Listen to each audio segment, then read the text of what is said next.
YouTube, this is the Dbtgamer Show, episode 141. I hope you've all enjoyed the Resident Evil 2 Let's Play. Me and Adam had a lot of fun making it. There will be a new Let's Play soon, but I'm not so sure when. Anyway, let's get on with today's review. Today's review will be Megaman Starforce 3 Red Joker from the Nintendo DS. This is a very good Nintendo DS game and I had a lot of fun playing it, so it's about time I reviewed it. So, let's get started.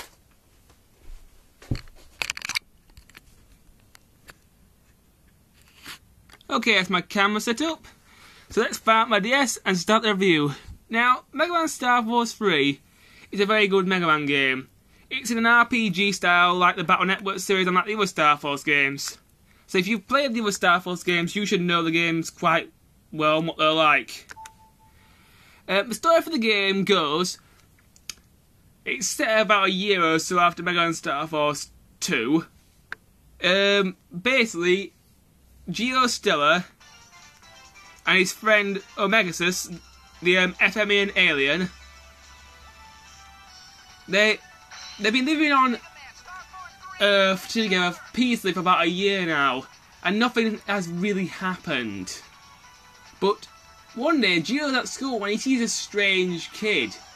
And this strange kid, without Geo knowing about it, is causing some rather weird things to happen.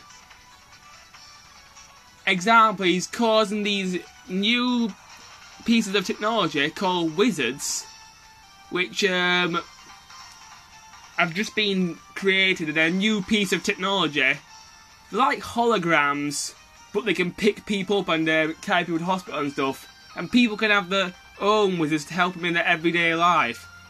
So it's kind of like a net and everything, but it's actually a real life thing.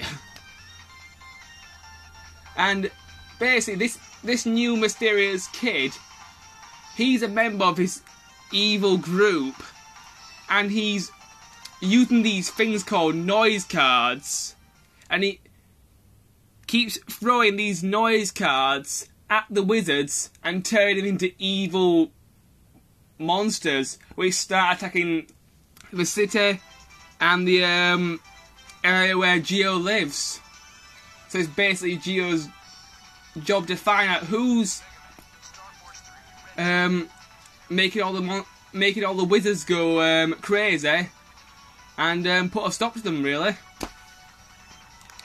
that's basically all I remember from the story. Anyway, the story itself is very good, although towards the midpoint of the game, the game's storyline seems to take a giant leap, because in a lot of ways, Megaman Starforce 3 could be the last Megaman Starforce game in the actual series, because it sort of jumps right to the end of the series, and the game itself feels like this could well be the last Megaman Starforce game.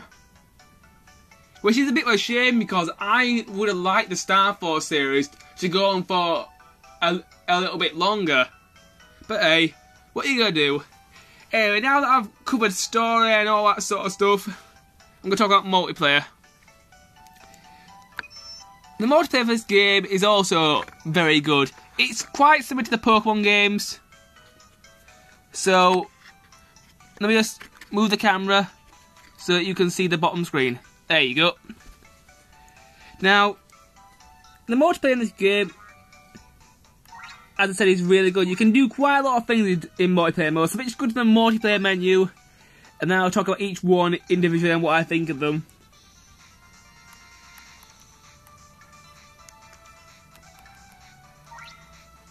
Right, the first thing you can always do is the wave battle, where you can battle your friends over the standard infrared.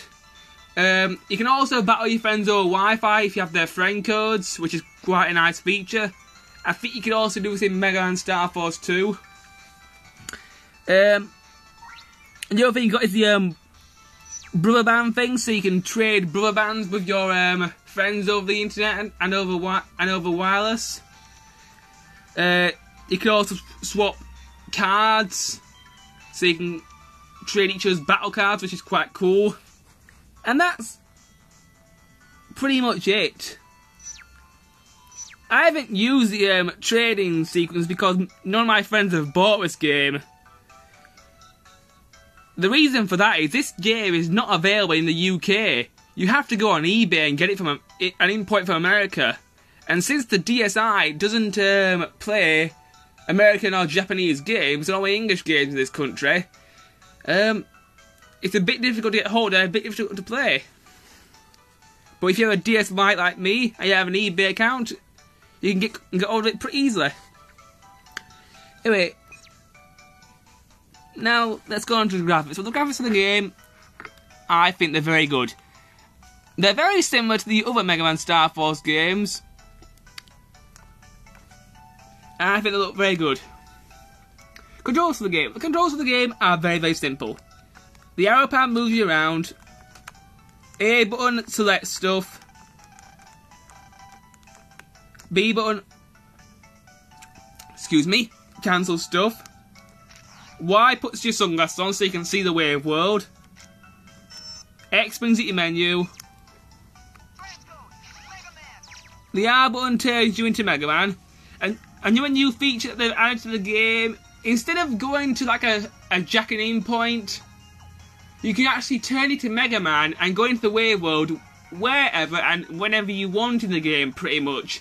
Which is a really nice feature, because in the old Mega Man Starforce games, there were two worlds, the wave world and the real world.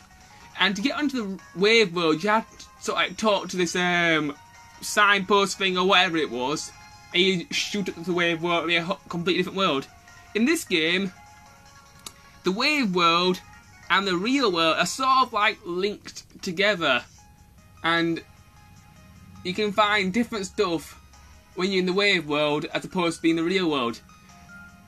In some points of the game, you will have to shoot up onto a completely different world map, which is nothing to do with the real world, called the Sky World, which is kind of like running around the internet in the Battle Network series. Pretty big, actually. Anyway, we just trans out. Press the L button, you can get a hint from at any time in the game. The hint system really helps, I think, because if you, let's say, you play the game for about a week, and then you get bored of it, and then you want to pick it up about a week later, you've forgotten where you are. If you press the L button, it tells you exactly what you need to do next in the story. So I think the help button is a really good idea. Music for the game. The music for the game is also pretty good. There's quite a few jazzy tunes, and it has some pretty good music in it. Gameplay for the game. Well, the gameplay for the game, it's an RPG, and the gameplay is very similar to the other Megaman Starforce games. Good stuff about this game. Well, the good stuff about this game is the story. It's a very good story, and this game sort of ties up all the loose ends in the Megaman Starforce universe.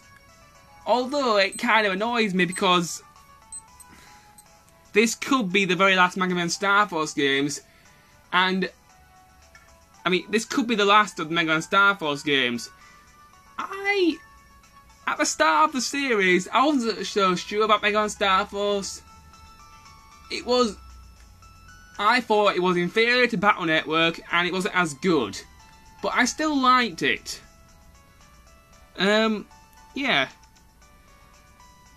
I mean, so, in a lot of ways, the story is good, but I'm sad to see that the Starforce series could possibly be over. Hold on a second. Right, I'm back, YouTube. Sorry about that. Anyway, pick up where I left off. I just finished talking about the story for the game and my feelings of how I feel about the series ending. Anyway, let's talk about cutscenes. The cutscenes for the game are also very good. There are even some full 3D special moves when you're in the battle mode. Anyway, YouTube, I've run out of time, so I'll see you in the next part. Bye.